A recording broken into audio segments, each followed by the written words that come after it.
Good morning, y'all. This is Tuesday, July 15th, 2025. You are watching the Daily Collective Chiron Oracle reading on Jade Emerald Green. So for today's transits, we have Pisces Moon opposing the Mars, landing currently in Virgo. So we may be dealing with some push and pull elements. We got to kind of take a slower pace while we analyze where our emotional state is versus our intent to act. Now, we also have Venus and a semi-square with Chiron right now. We may be noticing more of like how we're different from the other as opposed to like what brings us together, which can actually be good because you want to know what your differences are so that you can find out what are your strengths and weaknesses, what's the other person's strengths and weaknesses, so that you can come together and become a good match or pair or group.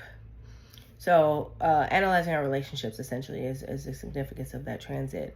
But we still have Pisces Moon being in a harmonious state with our Sun still being in Cancer. So not all, challenges with this puzzle is going forward. There's still some, just great energy that's coming along. With that being said, I got a question for you. Did you watch the weekly in-depth reading and analysis that was released on July 13th? Well, if you didn't, you still have time to do so after you view this. You can go on TikTok or YouTube to Jade Emerald Green. I'll have the spelling somewhere around here, down there, over there. And you can check out the weekly analysis, because if you did, you would have known what the card of the day is already. We have the Magician. Now, it's easy to simply state like, hey, when this card appears, it's all about finding the magic within you. That still is true. I want to break this down a little bit further as to like how do we get to the point of the Magician, both in terms of the story of the tarot and in terms of our actual lived lives, which runs parallel. So, Magician. He has all the elements. He has the wands, the cups, the swords, the pentacles, all at his disposal. And we do see the number infinity, or the number infinity, the symbol for infinity, right behind him. And we have, of course, have all the rosaries, all the elements you kind of see also being depicted. So he has one hand up, one hand down. Now that is a representation of the material world and the spiritual world coming together. So AKA as above, so below is what he is symbolizing. So the Magician is a very powerful card. How do we get to the Magician? Well, in terms of, if you buy any tarot deck and you open it up, you're going to see that there is one card before the Magician, and that is the Fool, aka Fool. And while the Fool symbolizes our infinite potential, we're about to go on a journey. We have our head held high. We're looking to the sun. We're thinking of all the possibilities that our journey can take us. That can be like into, what our life is like at the point of birth or early childhood. We have all this infinite potential as to like what could come as we take things step by step, right? So while the Fool emphasizes this unlimited potential, we think of this as what you are, and the Magician coming right after it as what you do, how you do it. So yeah, I had to wonder why, initially like, okay, why is Magician the first thing? You would think like, okay, the Magician perhaps would be at the end of the major arcana, but that's not it. The World is the final card of the major arcana. And I think that's a beautiful start to that, like the world is embodied within the self.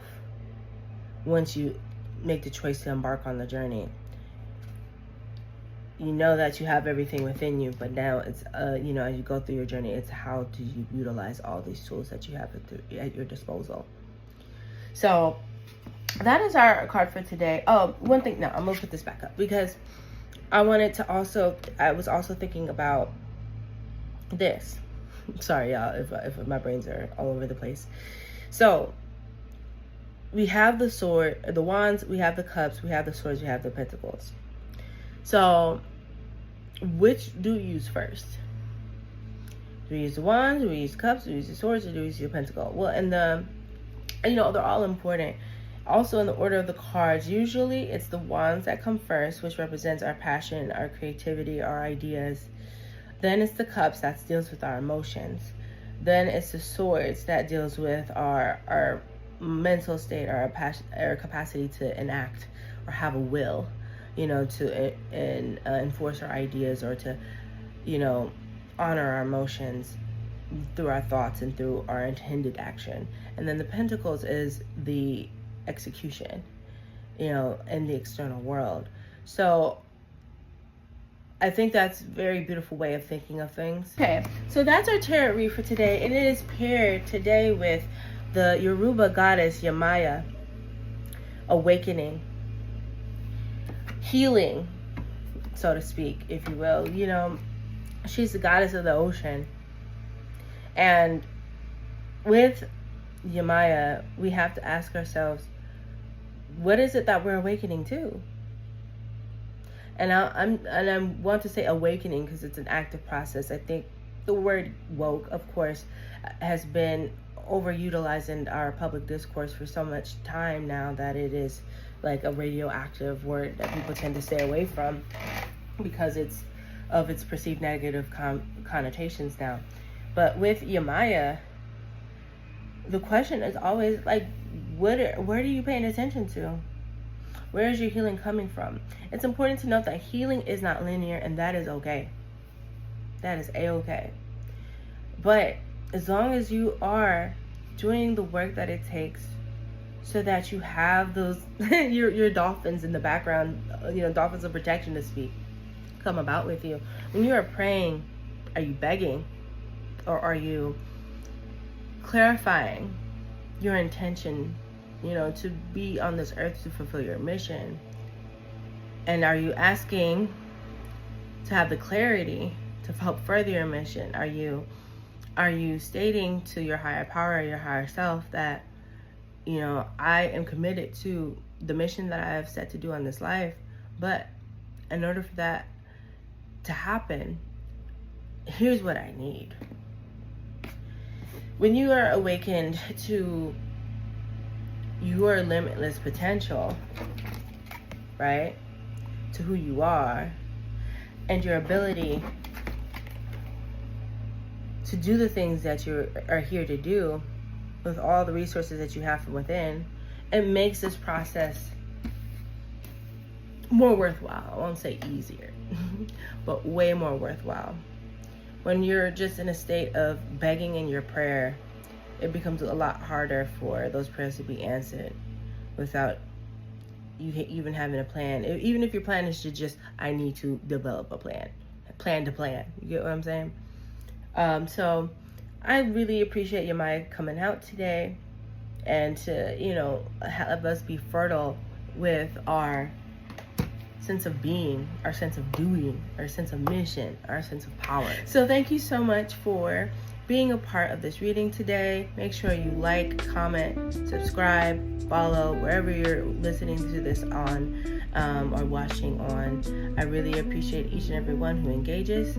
What we have coming up next here, I'm working on August 2025's monthly forecast, and the breakdown of what's ahead to that. So be on the lookout for that. I know we still have halfway more to go for July, but make sure you subscribe to the Substack. I'm going to do another month of a free article, and then starting in September it will be a paid subscription. So make sure you get on that gravy train while you still can. And that's about it. I really appreciate everybody, and I'll catch you in the next one. Ciao.